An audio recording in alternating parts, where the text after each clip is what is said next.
Você está ouvindo Futuro Azul.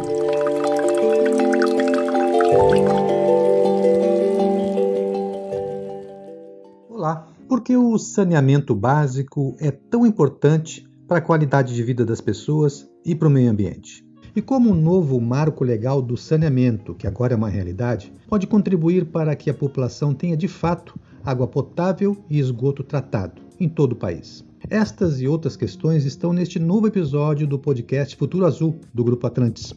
Aqui é o jornalista Cláudio Schuster e eu vou conversar com o professor Arlindo Felipe, do Instituto de Estudos Avançados da USP, a Universidade de São Paulo. Engenheiro civil formado pela Universidade Federal de Santa Catarina, ele é professor titular da Faculdade de Saúde Pública da USP. Arlindo Felipe aprofundou seus estudos na área ambiental em cursos em instituições do Japão, Reino Unido e Estados Unidos. No Instituto de Tecnologia de Massachusetts, nos Estados Unidos, realizou pesquisas de pós-doutorado. Possui vários livros publicados e conquistou 3 prêmios Jabuti, um dos mais importantes do mercado editorial brasileiro. É um prazer tê-lo aqui com a gente, professor. Seja bem-vindo ao podcast Futuro Azul. Eu gostaria de agradecer ao convite formulado pelo podcast Futuro Azul, na pessoa do jornalista Cláudio Schuster, a quem agradeço efetivamente pela oportunidade de poder me dirigir aos ouvintes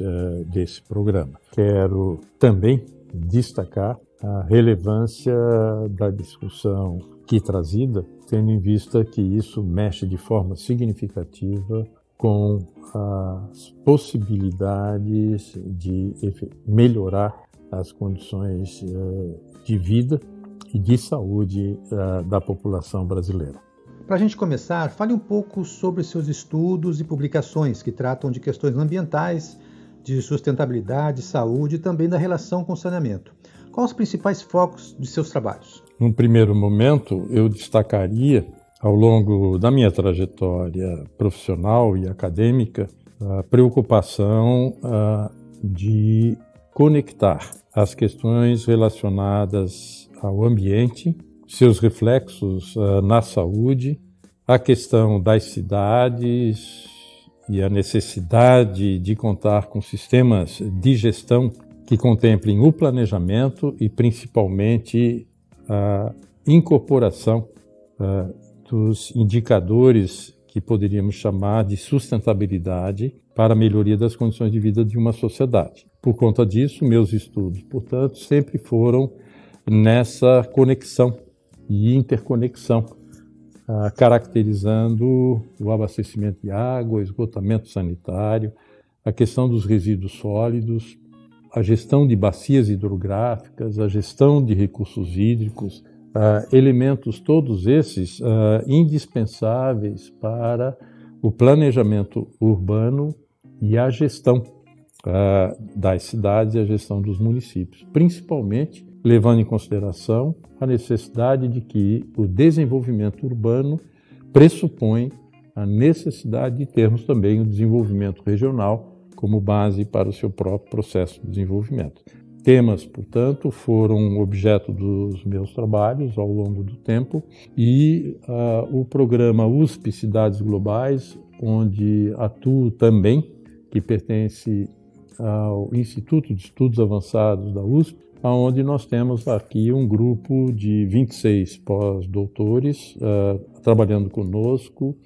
e mais 14 professores de diversas unidades da USP e mesmo fora dela, atuando conosco e estudando questões urbanas e a gestão das cidades.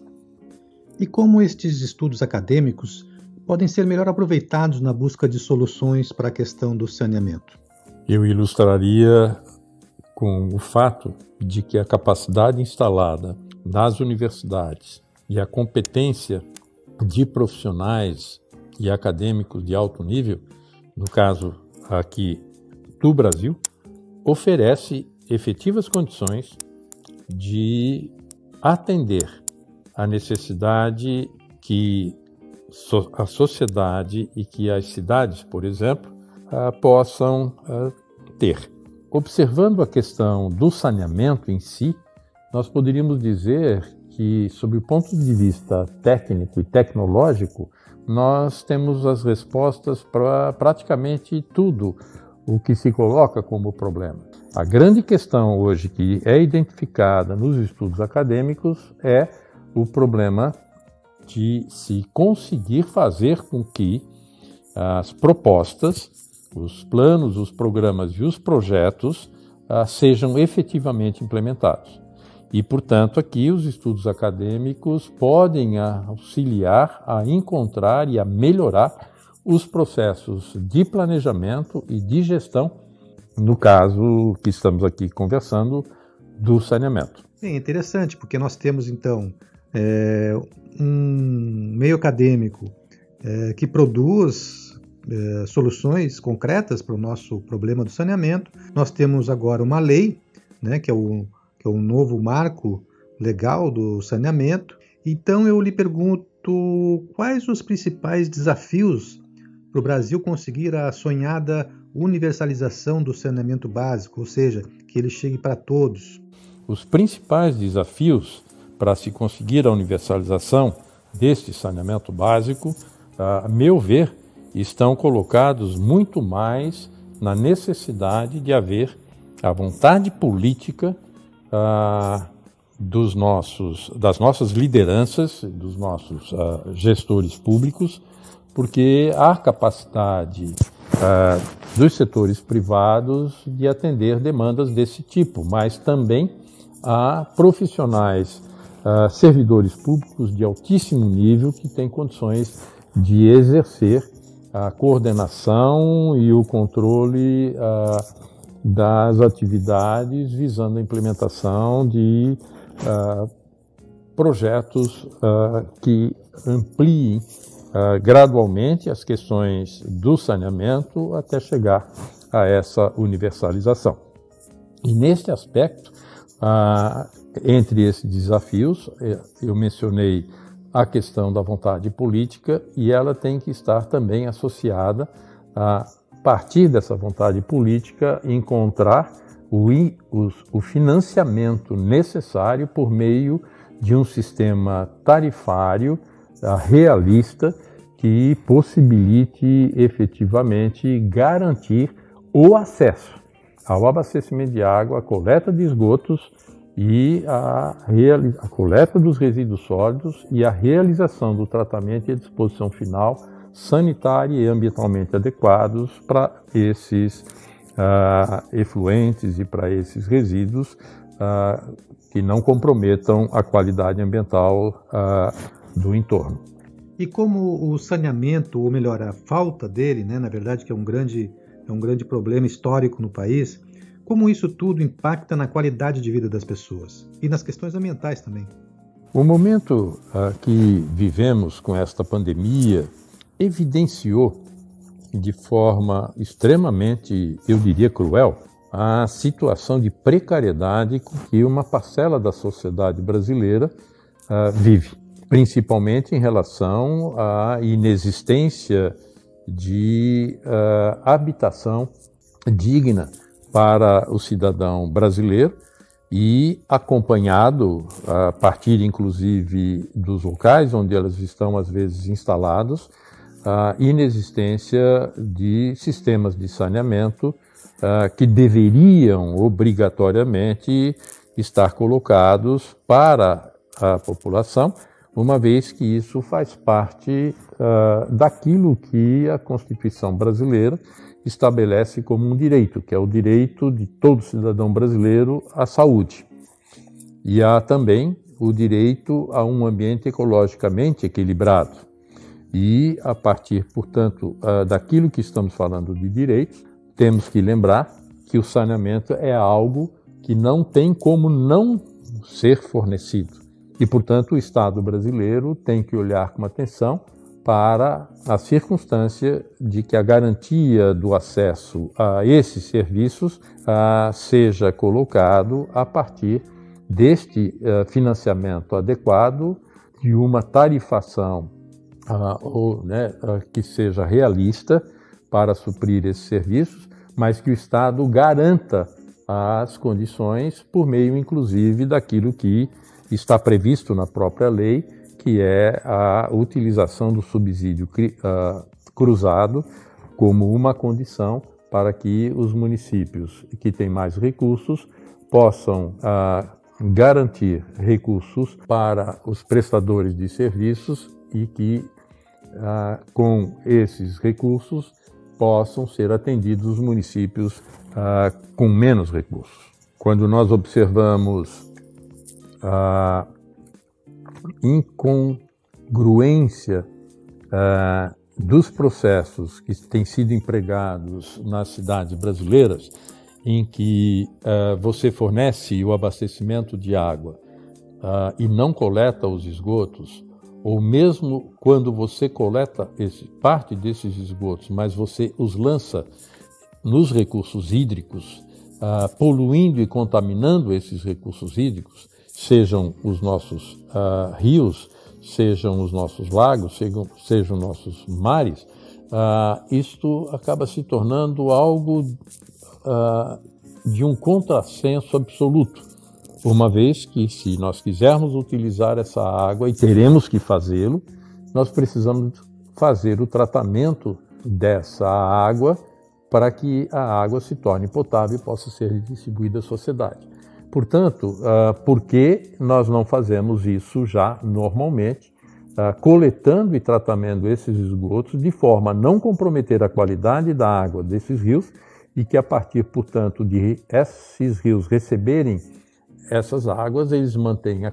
quantidade e a qualidade da água em condições de ser novamente utilizado a jusante pelas comunidades no caminho das águas desse rio. Então, quando nós observamos esse conjunto de coisas, nós verificamos que as consequências dessa incoerência se tornam gastar uma quantidade absurda de recursos que poderia já ter sido utilizado anteriormente e evitar essas contaminações. E eu fecharia esse tópico lembrando que no momento que nós poluímos e contaminamos os nossos cursos d'água, nós estamos tirando as condições de saúde de uma parcela bastante significativa da sociedade. Existem indicativos de que quase 25% das doenças que ocupam os leitos hospitalares são relacionadas à ausência de saneamento, ou seja, a doenças de origem hídrica. As consequências disso são bastante claras, portanto, nós acabamos tendo que tratar a doença, tendo que investir em sistemas de saúde que contemplem questões que são básicas e que poderiam estar claramente resolvidos apenas pelo investimento certo e adequado com relação ao fornecimento de abastecimento de água, o esgotamento sanitário, a coleta e o tratamento dos esgotos e a coleta e o tratamento e a disposição final dos resíduos sólidos produzidos por essas comunidades. E na sua opinião, então, qual vai ser o papel do novo marco legal para ajudar o país a melhorar os seus índices de saneamento? O novo marco legal do saneamento, ele se coloca, a rigor, como mais um alerta de uma vontade que parcela da sociedade pressiona para que sejam oferecidas as condições para a implementação de planos, programas e projetos que levem efetivamente à universalização desses serviços. E nesse aspecto, o marco legal do saneamento, ele coloca aspectos que trazem alguma segurança para os investimentos a serem realizados nessas sociedades. No caso, especificamente, essa vontade política que eu mencionava um pouco antes, ela tem a ver com a pressão a ser exercida pela própria sociedade, no sentido de que essa cidadania requer e tem interesse e cobra efetivamente pela existência, pelos serviços de saneamento. Quando nós olhamos para a implementação disso, eu destacaria que no momento que nós vivemos, inclusive com essa pandemia, a implementação dos serviços de saneamento básico que exigirão investimentos para a sua implementação, poderão ser uma locomotiva, um motor poderoso até para reativar a economia, uma vez que o desenvolvimento desses serviços implica em necessidades de trabalhadores para implantar esses projetos e que envolvem todas as escalas, desde mão de obra qualificada, mão de obra geral, para a construção civil, mão de obra para os serviços de saneamento e, é claro, que isso passa a contribuir para a removimentação da economia, uma vez que haverá necessidade de ampliar a produção industrial dos insumos para esse tipo de atividade, gerando, portanto, postos de trabalho, gerando riquezas, assim como a implantação desses serviços, exigindo empresas de engenharia e de construção civil, assim como também a existência de gestores para o gerenciamento de todos esses projetos e, é claro, no âmbito público, a gestão da implementação desses serviços. Bem, obrigado, professor, pela sua participação no podcast Futuro Azul. Fique à vontade, então, para as considerações finais. Eu concluiria a minha intervenção, pelo qual agradeço ao jornalista Cláudio Schuster colocar a oportunidade de trazer minhas ponderações e considerações, no sentido de que, para o desenvolvimento dessa universalização, eu diria que o Brasil está em condições de fazê-lo. Nós temos companhias de saneamento, serviços de saneamento com profissionais habilitados. Nós temos universidades formando profissionais em todas as modalidades que são necessárias para esse tipo de serviços. Nós temos segmentos empresariais em condições de atender a esse desafio, por meio, inclusive, de trabalhos competentes já realizados, em condições de ampliá-los com uma certa rapidez, uma vez que o Brasil, pelas suas experiências e pelo momento que vivemos, na minha opinião, tem condições de atender a essa demanda e a avançar na direção dessa universalização, utilizando-se da vontade expressa agora, mais uma vez, pela sociedade, por meio das suas representações políticas, com esse novo marco legal, que abre perspectivas de que venha a executá-lo atendendo às leis. E eu fecharia lembrando que aquilo que está mandatório na legislação ora promulgada, que de fato seja acompanhado pela sociedade e, ao mesmo tempo, pelas instituições que a sociedade tem para fazer esse acompanhamento. Destacando aqui não só a agência reguladora, que será a ANA, né, a Agência Nacional de Águas, nós também coordenando as agências reguladoras dos estados, por que não chamar atenção para a relevância que é a existência do Ministério Público como agente do Estado a cobrar efetivamente pelo cumprimento da legislação e responsabilizar as lideranças políticas que não executarem e realizarem aquilo que está nas atribuições e responsabilidades constitucionais, que é cumprir as leis e levar saúde a partir de saneamento e um ambiente saudável para o cidadão brasileiro. Agradeço por essa participação e desejo efetivamente